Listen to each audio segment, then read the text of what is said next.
Hello guys, galing tayo sa bukid.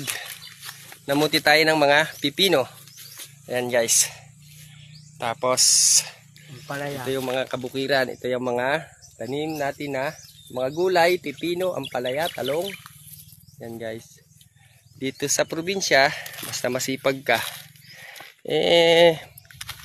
sabi nga nila, kapag mayroon kang tinanim, mayroon kang aanihin. Ayan guys. Paikot yan guys, puro tanim. Ayan. Oh. Guys, pero masaya. Kahit mahirap dito sa bukid, masipag ka lang, masaya.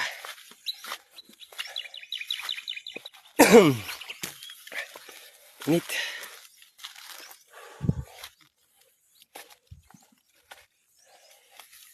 Yan.